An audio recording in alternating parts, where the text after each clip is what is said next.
No music? Oh, we're going in cold. Oh, no fun. That is no fun.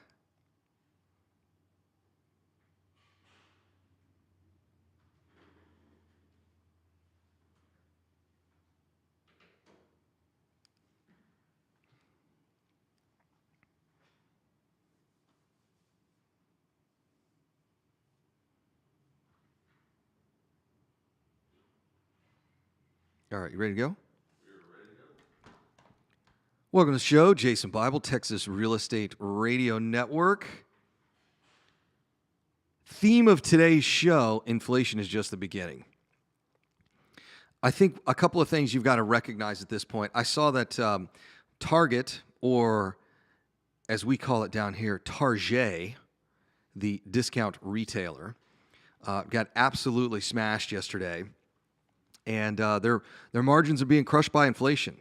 Walmart's having the same problem. A lot of retailers are having the same issue. So what does that mean? I'll tell you exactly what it means. We're going to be headed headlong into a recession. I think that's pretty clear. We had negative GDP growth last quarter. We will be in a recession probably by the end of this quarter. And if we're not, it's because someone's lying about the numbers at this point. So what does that mean for real estate? And I think that's a pretty easy conversation to have. A lot of folks believe, and even some armchair economists believe, that a recession means a crash in real estate. And that is absolutely not true. If you go to the Fred database, which I think might fred.org or something like that, you can type in Fred database housing price index. Or you can look at the Case-Shiller index. By the way, for those of you who are real nerds when it comes to the data science thing, Houston is not included in the Case-Shiller index. And there's a real simple reason why. The market's too big.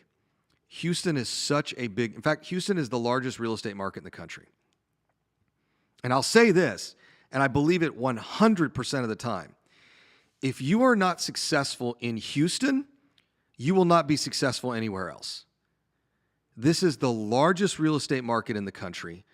It's not even close. Like, no market is even close to as big as Houston, Texas. So if you can't make it here, you ain't gonna make it anywhere. It's that simple. Oh, Jason, I'm gonna go to Idaho. I'm gonna go to, look, man, you're not gonna be as successful as you are here.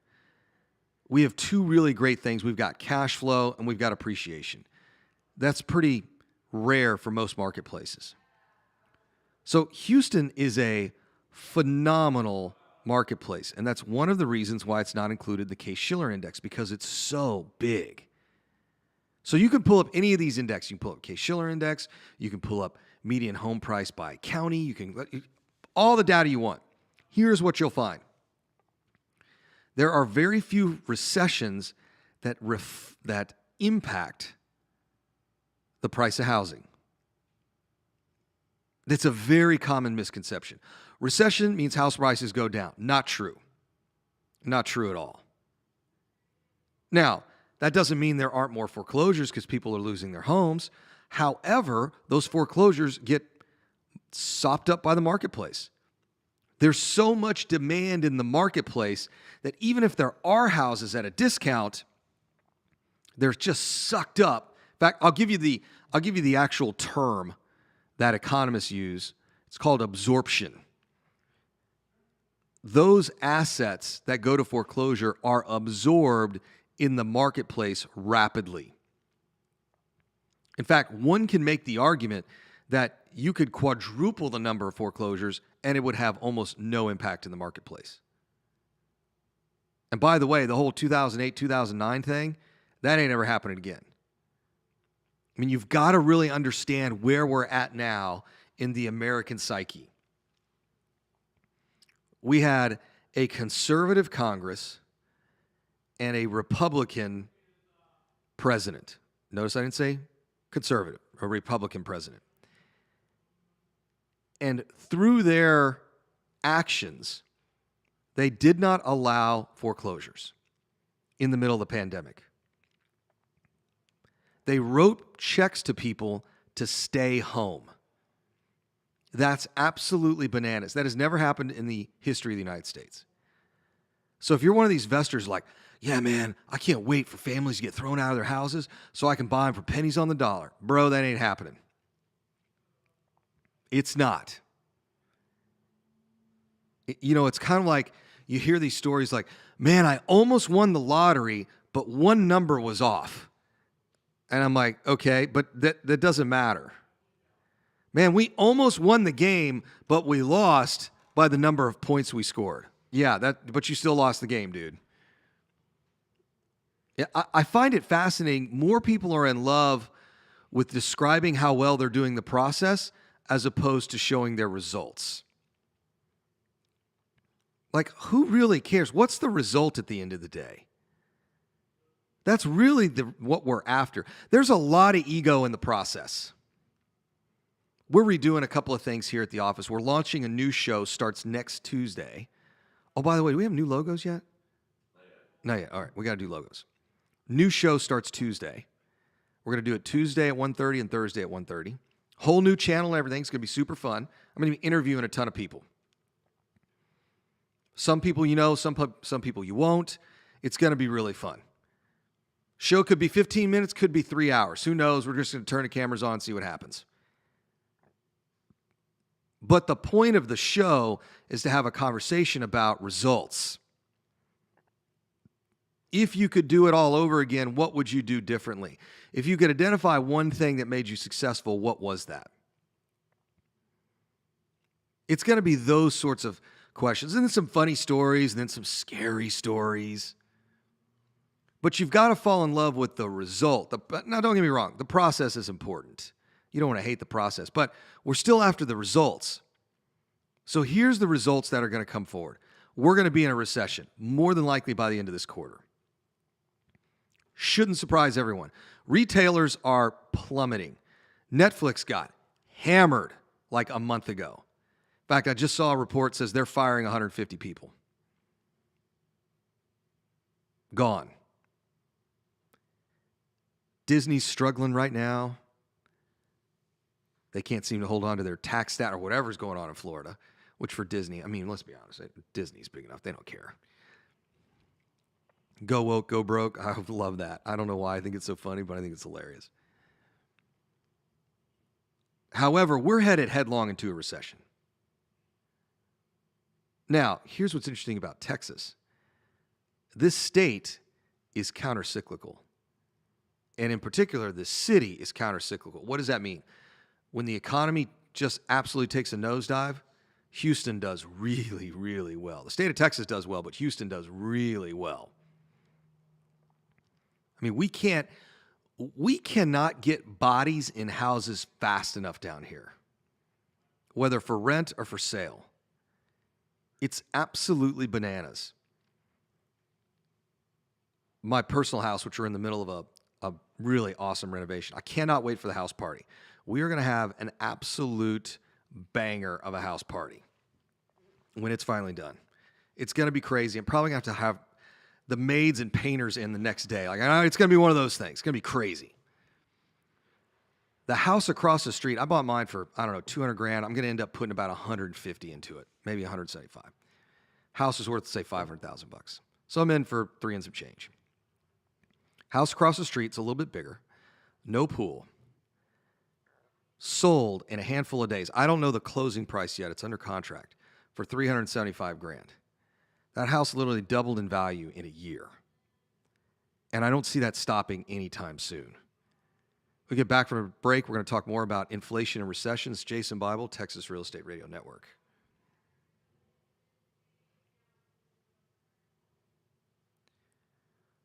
All right, welcome back to the show. I'm sending one quick text message. Welcome back to the show. Rob was speaking at an event last night. Clayton, you went to the event? I did. Kind of interesting, I'm sure. Yeah, that's a word for it. Yeah, so it's Clayton is not. Was that your first real estate event to go to outside of the stuff that we do? It was. Okay. Yeah. How many folks do you think were there? Oh, God. Like 200, 300? I'd say about 200. 200? Yeah. Free booze? Oh, yeah. Oh, yeah. Dude got up and literally said, I'm here about financial freedom. I'm like, Oh, financial freedom. Give me another IPA. You know, I keep having this conversation with Rob is when we're going to decide to start doing really big events. And I think we're going to have one at some point. I don't know when we're going to do it. We're right now in the process of redoing the car event. And had a conversation with a buddy of mine, Chewy, who came. We get together like, I don't know, every 6 months, maybe once a quarter. And his daughter's in town she's out of school for the summer. Had lunch. Of course, he brought one of his cars over. He's got this beautiful 55 T-Bird. I will tell you this, guys. Now, this happened yesterday and happened today. And I'm absolutely loving it since all the car guys know I'm a car guy. They show up and they're like so David Hoke showed up yesterday. He goes, "Hey, man, let's go to lunch, talk about car stuff." I'm like, "Okay, cool." And then I see the Corvette outside, and I was like, "Wow, man, I love the new Vet." And I'd seen it before at one of our meets. He goes, "Yeah, here's the keys. Go drive it." I'm like, "Okay." So we jumped in it, just poof, like blazed down. And anyways, we were having an absolute blast in it. So Chewy shows up today with the 55 T-Bird, and he was like, "Here's the keys." I'm like, "Oh, this is going to be fun." It's a cool car. I've not driven I think it's a first generation T-Bird. I have not driven one before, and it is awesome. It's either a 289 or a little 305 in it. He just updated the electrical system in it from a 6 volt to a 12 volt. It is great. It's a great little car. So we went to lunch, had a great time. But we're going to make some changes to the car event. So I'm looking down at the schedule. I'm like, when do we start do we do a big event? Do we go out there and go, all right, guys, let's get 1,000 people into an event? Maybe we do it quarterly. I don't know. We've been batting it around for a while now. And I'm actually having some conversations with folks right now on text message. But what's the real point of doing these events? You know, I think a lot of people show up to events for the free beer and chicken wings, and that's fine.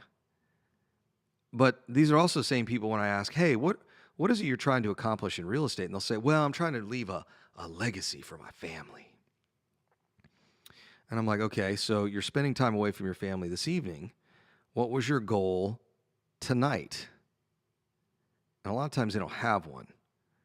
So I'm like, well, how important is your family if you don't even know what you're trying to accomplish at this event tonight?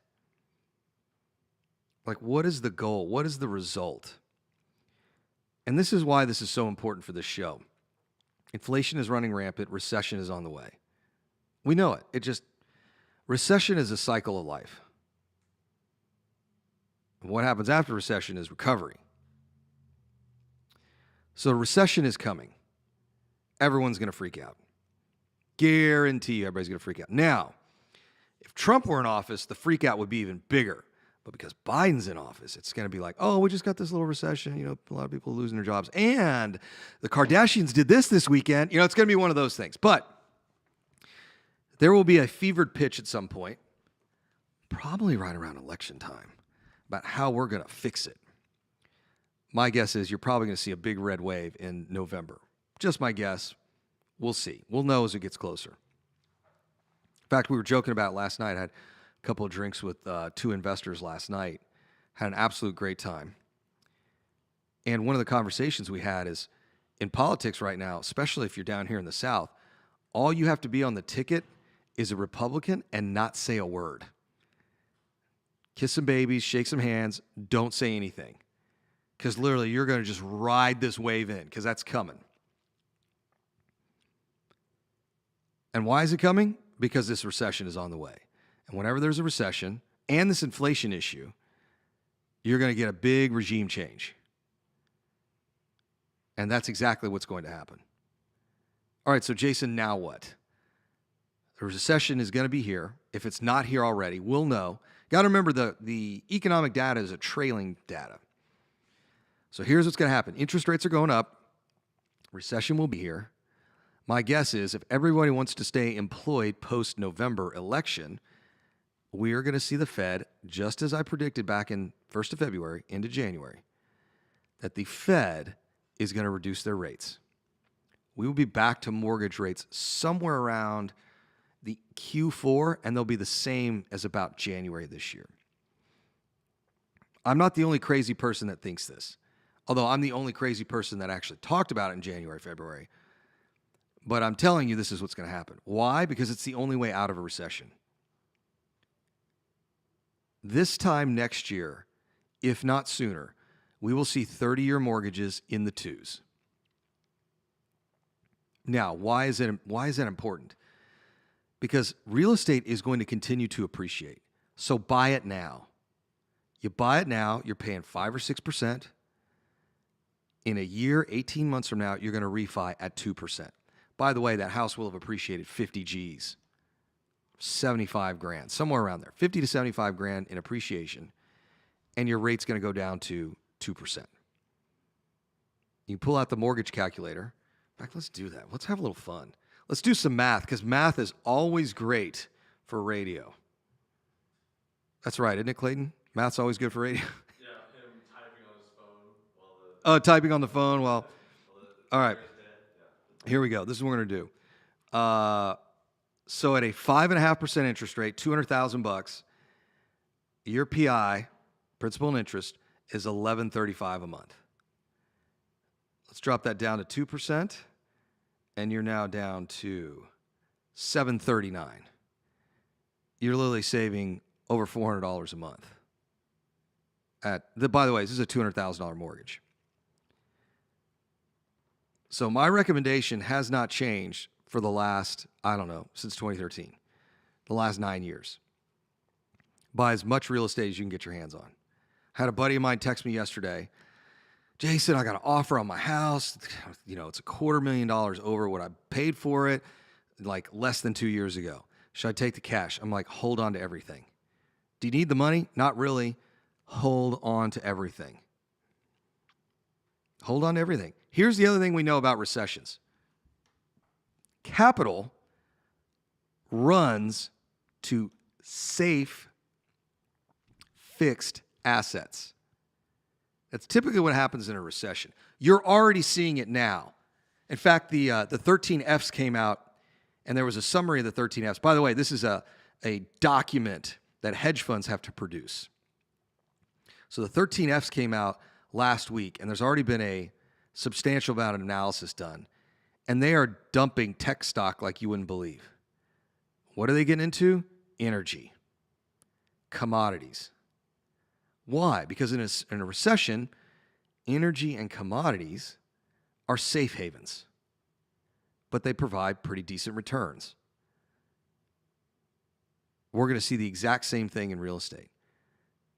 We get back from break, we're going to talk more about inflation and recessions. Jason Bible, Texas Real Estate Radio Network. Did have someone pose a question in one of our chats. Ooh. This absorption you talk about, is this due to investors or retail buyers? Ooh, I'll get to that. All right, you ready to rock and roll? Ready. Welcome to the show. It's Jason Bible, Texas Real Estate Radio Network. All right, so we got a question. Someone snuck one in. I didn't even know we could take questions on this show. So they want to know absorption rate. Is this from retail buyers or is this from investors? So let me explain what's going on in the marketplace right now. Nearly 30%, I want to say last I looked, it was 18 and then maybe hit 21%. So somewhere underneath 30%, call it 25% if you want, are from investors. Investors are buying real estate. We're talking about single-family real estate right now. So nearly somewhere between 20 and 30% of the retail marketplace is being bought by investors. It's never been that high, by the way. Like, this is all-time highs. Now, retail buyers, what's really interesting about retail buyers, somewhere north of 20%, 20 to 25% are cash buyers. 20 to 25% of the marketplace are cash buyers. So let me explain what's really important about cash buyers. Cash buyers are typically the market signal that the market is at a low. All right, I'm going to explain that again because this is going to be completely counter to what you've probably been taught. In a asset class that is typically debt leveraged, which real estate is absolutely that case. When cash buyers step in, that means you're at the bottom of the market. By the way, there have never been this many cash buyers in a marketplace ever, including during and after the real estate crash of 08 and 09. Now, Why do I say that cash buyers are a signal for the low of the marketplace? Simple. Because cash buyers step in and say, I will buy everything at this price cash today. That's what a cash buyer is. I'll buy everything at this price today. And that is absolutely what's happening. Cash buyers are stepping in a big way to buy everything in the marketplace. So cash buyers and investors make up almost 50% of the marketplace. The other 50% are your regular retail buyers, and there are a ton of them. In fact, the builders index and what do they call this? The home buyers index. I think they actually call it the home buyer sentiment index. Just produced another weekly report. Home buyer sentiment has never been this low. That's not a good thing. Why? Rates keep going up. More buyers are falling out of the marketplace, and there's not enough houses to sell. Buyers are getting frustrated because there's not enough inventory. They're getting outbid while they're getting outbid all the time. They're then getting hit with higher interest rates. I had a conversation at happy hour last night with a gentleman. He said, yeah, man, about a year ago, I was buying a new house for me and my wife. And he said it was the closeout of the neighborhood, which, by the way, is the worst time to buy a new home. You do not want to be the last couple of lots remaining in a neighborhood.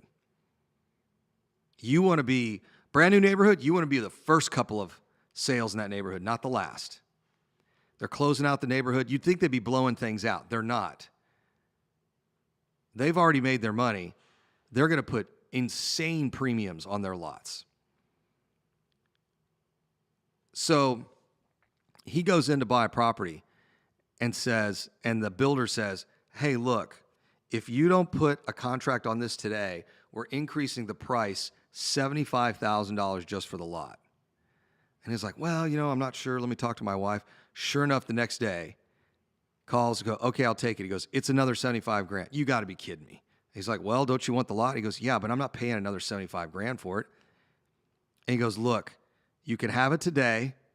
It's $75,000 more than it was yesterday, or you're just not going to get it. So what happens? He passes on it, calls the builder Friday, says, all right, I'll take it. He goes, dude, we already sold it. He said, are you kidding me? He said, wait a minute, did you sell it for that with that $75,000 premium? And he said, no, we sold it at a $100,000 premium. So one of the things that's fascinating to watch is how investors and retail buyers are not adjusting their expectations to the new reality.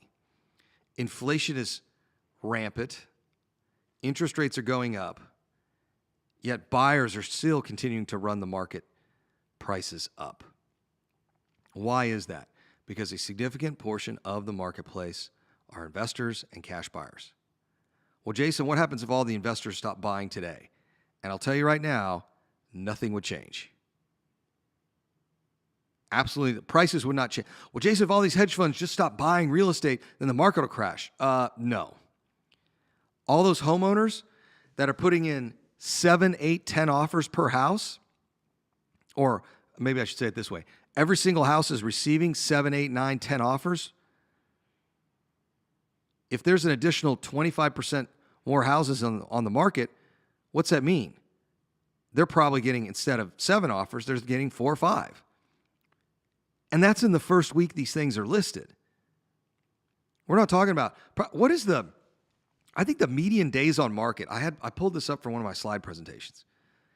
The median days on market nationally is like less than 2 weeks. It's like 9 days. What does that mean?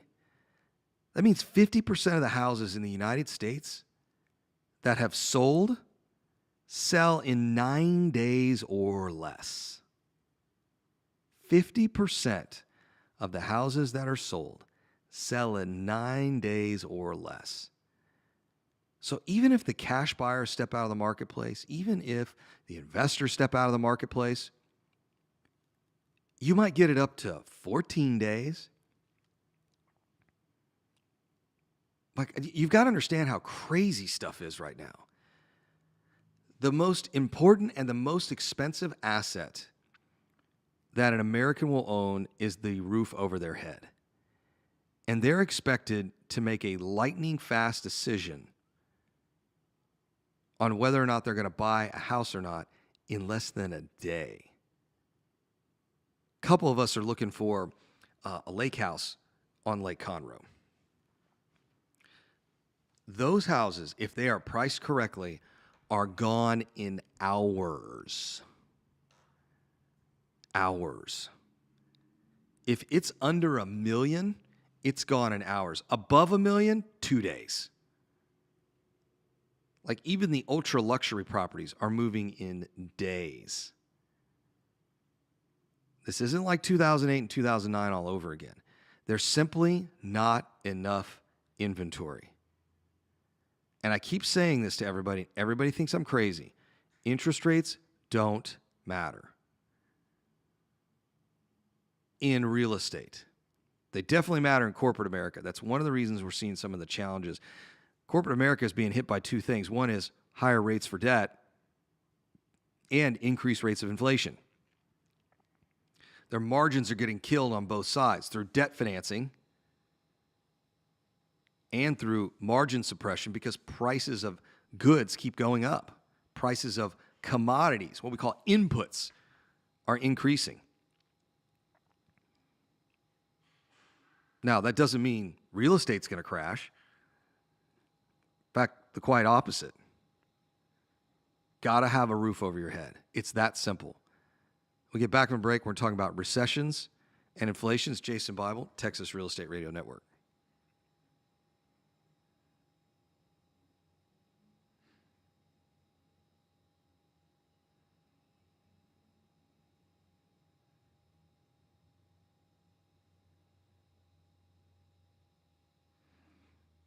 All right, welcome back. Jason Bible, Texas Real Estate Radio Network. All right, I posted on Facebook today, the biggest loop in America nearing completion with new segment opening this week. This is the rest of 99 that goes around Houston. And so I've already proposed who wants to go test the new toll gates in a supercar at 200 miles an hour. So John Hennessy actually did this when the new C7 Corvette came out. DPS closed the road for him. If you guys want to see it, it's on YouTube somewhere. And they fully sanctioned and endorsed this thing. And he was doing 200 miles an hour through the toll gates on 99. It's pretty cool. So I proposed to everybody, hey, maybe we need to go test out the new toll gates. Have GoPros on the cars. More importantly, don't go to jail. Because doing 200 miles an hour will definitely get you in some trouble. All right, we're talking about inflation and recessions. Inflation is running absolutely rampant. Look, this is crazy. I mean, the stories are coming out. This literally just came out 2 minutes ago. Trucking stocks massacred after Target warns of $1 billion incremental freight costs. Obviously, the cost of oil is going up, which is causing an increase in the price of diesel. So that's having a huge impact on the trucking industry. I really don't believe the inflation numbers that are coming out because I think it's actually worse than the government is really willing to admit. Like this is like I said, yesterday's show was, be panicked or be prepared. We're really at this point now where you ought to start worrying about what's going on. Like if you've got, especially, I don't know, I think this is especially for guys out there.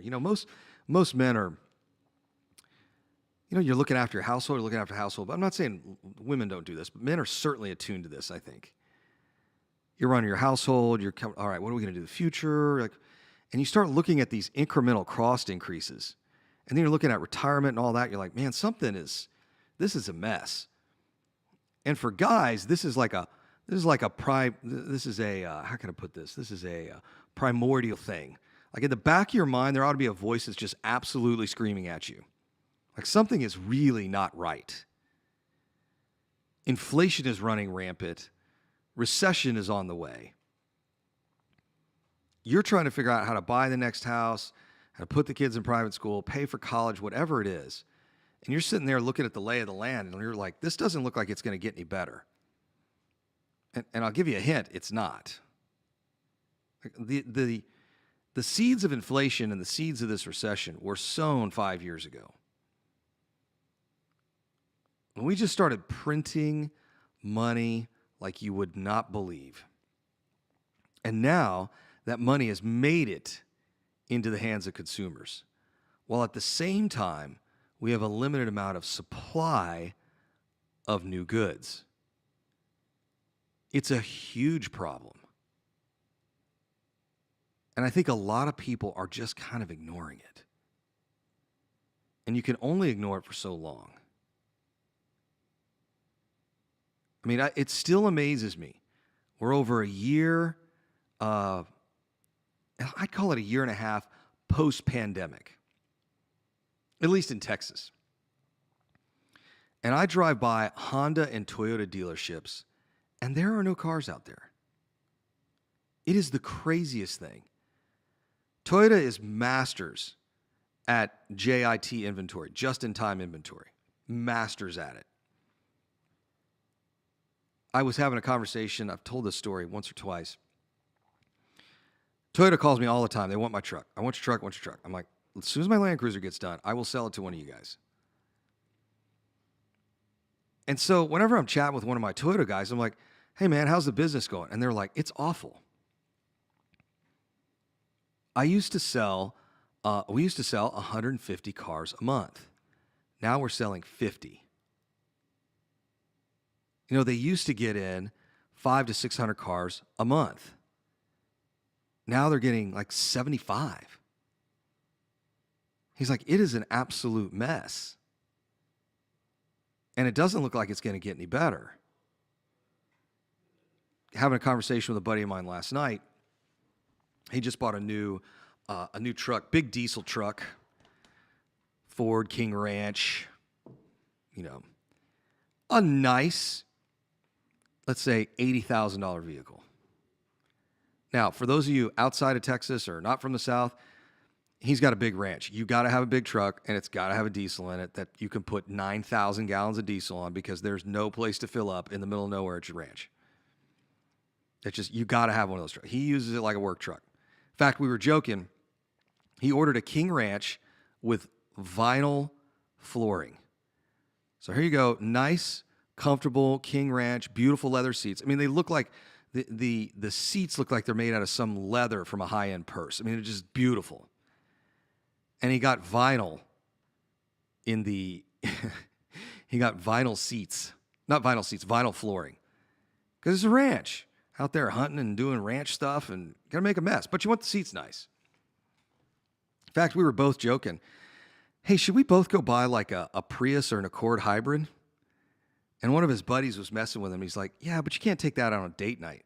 And he's like, look, if she can't handle a Toyota Prius, like if this isn't nice enough for date night, you know, some new date he's taking out, like this is probably not a girl you want to be dating anyway. It was pretty funny.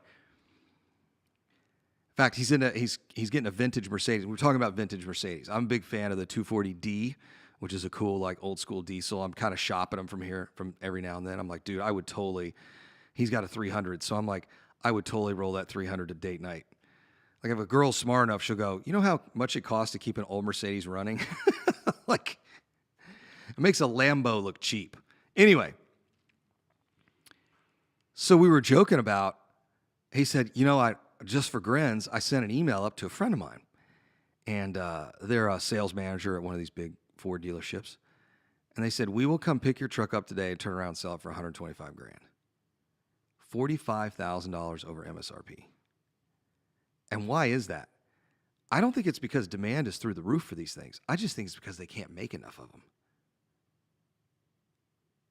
I was reading a report yesterday. For the first time in U.S. history, we hit $4 a gallon gas in every single state. Now, according to the traders out there, I read some analyst reports, and a lot of these guys are saying we will probably hit $5 a gallon gas in every state by the end of the summer, if not sooner. I'm reading some other reports say gas prices will double in the next year. I'm like, I don't know about that, but I mean, they could. I mean, anything's possible at this point. So I'm looking at the cost of inflation, then I'm looking at the market. I'm looking at people's portfolios. Bitcoin lost 40% in the last year. S&P is down 15% year to date. Why? Because none of those things are a hedge against inflation. None of them are. The only real hedge against inflation is real estate. Not real estate notes, not, real estate REITs necessarily. It is in direct ownership of real estate. If you're in a real estate fund that actually owns real estate and has some equity participation like our funds do, those are inflation adjusted. Syndications. We do a lot of syndications around here. Are those inflation adjusted? They have equity participation, so you bet they are. Buying that single family house that's appreciating 20% a year, half of that's probably inflation. Here's one of the old things that we used to look at. In fact, this is how, you guys want to know the truth? This is how Warren Buffett got rich. It's real simple. He would buy companies at book value. What does that mean? It's an accounting term that basically says if they had to liquidate everything in the company, from the computers to the chairs to the buildings to the manufacturing equipment, all that stuff, if they had to sell all that stuff, that value is called book value. Meaning, what's all the junk in the company worth? Not necessarily what it's valued at. In fact, that difference between book value and sales price is called goodwill value. But what is book value in real estate? For me, it's simple.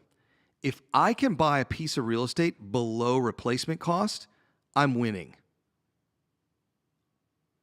So if it now costs $150 a foot to build a new house, and I'm all in buying it at $75 a foot, I'm winning. Like, that's an easy win.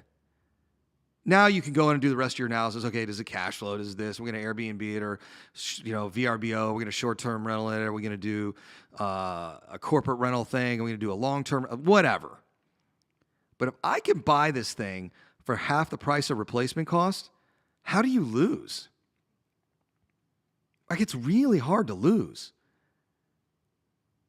Meaning, whatever new product comes on the market is twice as expensive as yours. Like, it's just a matter of time until you make money on that. So in the investing world, it's called book value. If I can buy a company for what their books are worth, what the assets on their books are worth, how can I lose money? It's the same thing in real estate. If I can buy it $75 a foot, all in with rehab and big, beautiful house, and it's worth $150 a foot because that's what they're building new, how do you lose on that? It's literally like, it's like buying a car half price. Yeah, they're selling new Toyota Tundras for $65,000. I'm getting mine for $32,500. How do you lose on that? I don't know. I got a buddy of mine, and we're trading in some assets right now. I'll just say that. And I'm literally getting this stuff at cost. And I'm like, how do you lose on that? I'm like, you can't. If I can get stuff at cost, like, how do you lose? It's pretty hard, especially in an inflationary environment where prices are going up and up and up. Clayton, have I gone like way over? Yeah. Oh, I just keep going. I don't see like your last hand signal. Anyway, that's it for the show today. We've got a short message after this, and we will see you guys tomorrow. Thanks for listening. Yeah, you got to keep giving me the hand signal because I'm not paying attention sometimes.